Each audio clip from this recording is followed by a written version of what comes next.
40% of people just want to click a button to be able to make a purchase. They do not want to have to interact with a salesperson at all.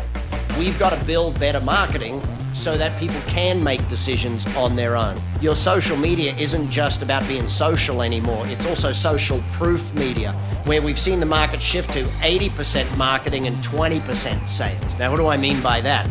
Let me give you some statistics to share with you. The $100 million growth flywheel. In this episode, I'm going to explain the marketing, sales, and retention practices that create compounding momentum and how to fix the weak link, slowing your spin of the wheel.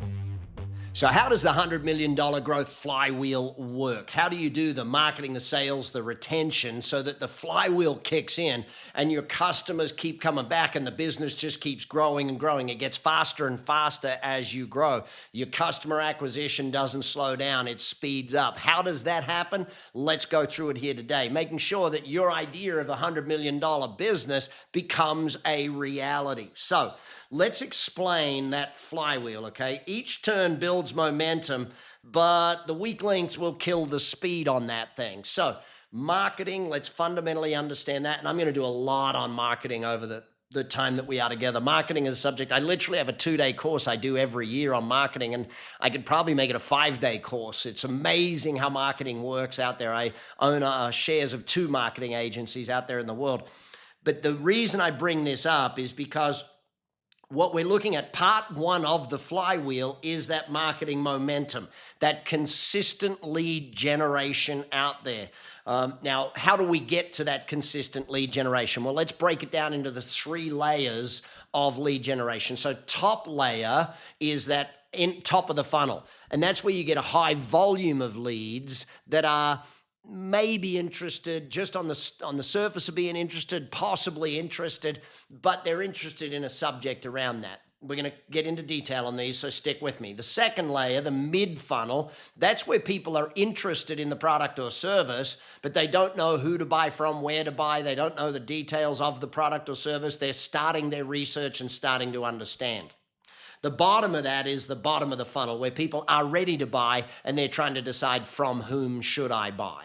Okay, so what should I buy? What is it that I'm buying? Who should I buy from? That's really the 3 layers of the funnel. Now, I want to give you some statistics. Historically, you could do a lot of work in that top of funnel, and then you had nurture sequences and stuff that would work them through type thing. When you're doing that, about 8% of people are ready to buy, but 92% of people need nurturing and working through. That's why CRMs became a massive thing, nurture sequences, email sequences, all of that stuff. Even social media became a big nurture aspect of what we were doing. Well, since COVID really, and with the changes in AI and changes in tech, what we've seen is a shift away from marketing being 20% marketing and 80% sales, nurture, etc., to where we've seen the market shift to 80% marketing and 20% sales. Now, what do I mean by that? Well, let me give you some statistics to share with you. At the time of recording, we're now over 40% of people do not want to speak to a salesperson when they are making a transaction. That's right. 40% of people just want to click a button to be able to make a purchase. They do not want to have to interact with a salesperson at all. Okay. Now, what does that mean to us? We've got to build better marketing so that people can make decisions on their own. A few years back, Google did a study called ZMOT, Zero Moment of Truth, which showed us 7-11-4.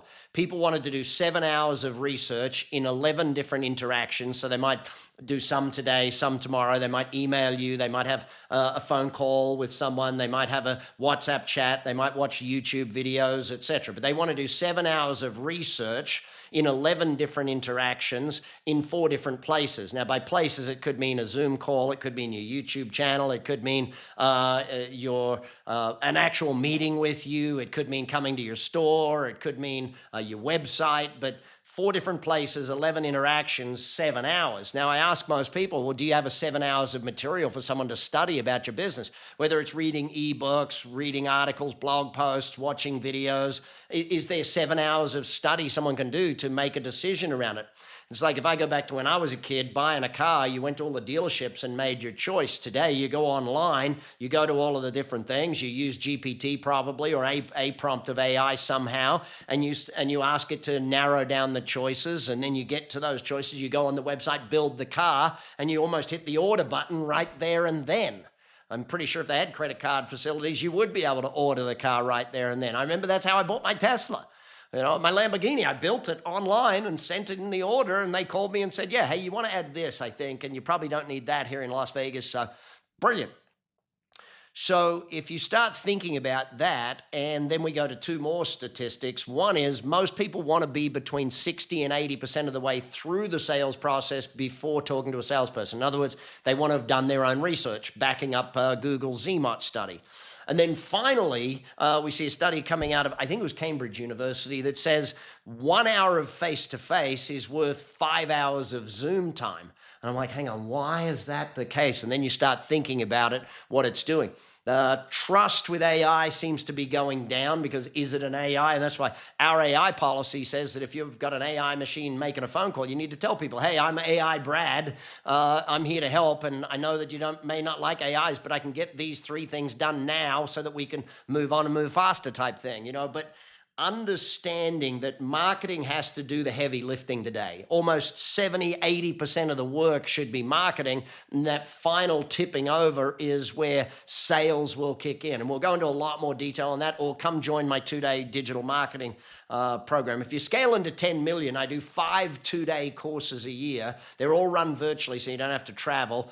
Those 5 courses help you become a $10 million business. If you're scaling to 100 million, we add another 5-day full course to it, which is live in here in Vegas.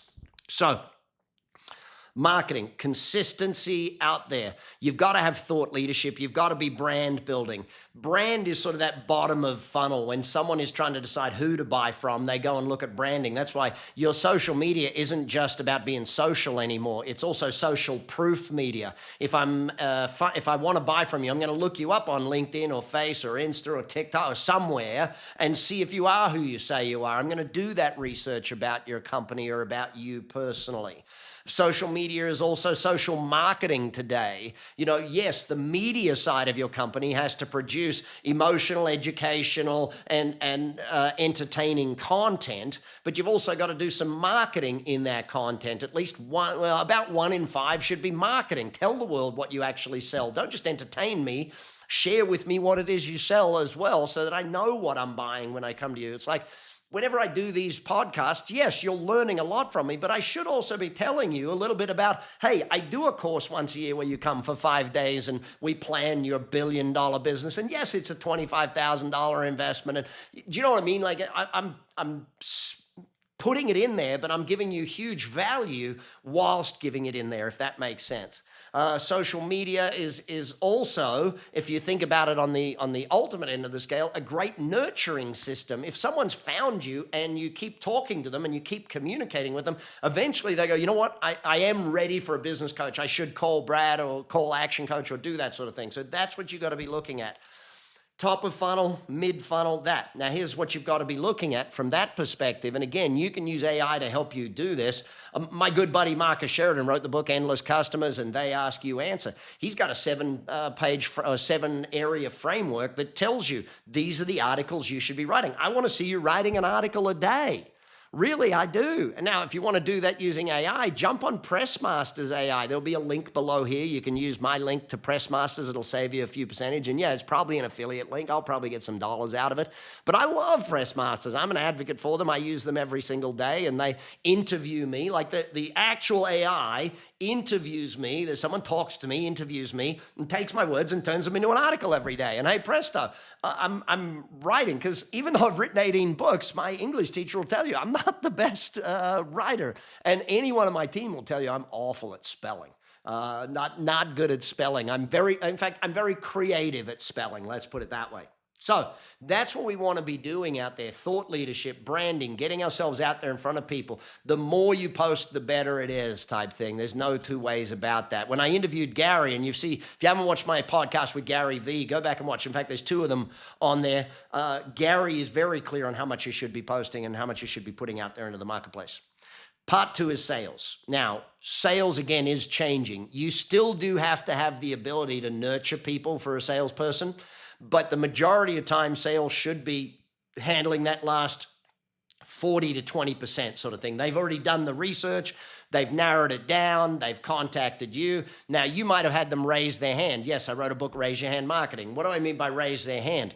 They might have downloaded an ebook, or they might have filled in a quiz, or they might have jumped on a waiting list, or they might have filled out a price analysis tool, or whatever the thing is that has given them your contact details. You'll put them into a nurture sequence. And whether we use both HubSpot and Go High Level for our nurture sequences, whatever methodology you're using, then you've got to nurture them, because the first raised hand when they download the thing or do the quiz is saying, hey, I'm interested. The second raised hand is saying, hey, I'm ready. And what's the second raised hand? Where they book in a phone call, where they fill in the actual application, where they do the thing that actually says, I'm ready to buy right now. And sometimes that second thing is actually buying right now off of your website sort of thing. And what's Amazon trained people to do? 2-click purchasing sort of thing. Although lately they've started throwing in grocery things saying, do you want to buy this as well? And making it 3 clicks when I have to say no. And it's like, dear Amazon, get rid of the third click, please. Hurry it up.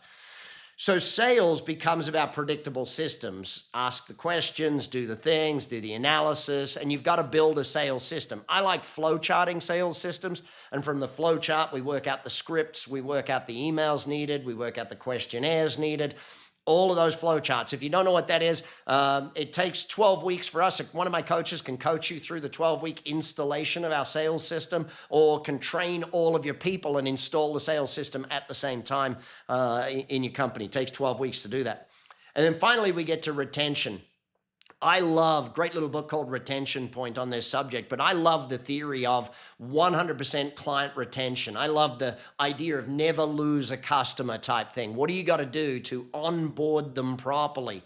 And this is where sometimes it's don't take on too many customers at the same time. One of the things I love asking people when it comes to marketing is, how many customers is the right number of customers for you? Like if you had an ideal number of new customers per day or per week or per month, depending upon the timing in your business. Now, I'm not saying, oh, Brad, we could get an unlimited number. That's the stupidest answer I can get, because there's no such thing as unlimited. I had a guy the other day tell me that in a workshop, and I said, dude, you can't have unlimited. He said, but we're an online business. I said, okay, if I hit 1 million people to your site tomorrow, is it going to crash? He goes, yes. I said, great. You can't have unlimited, right? So and I love the word only in business too.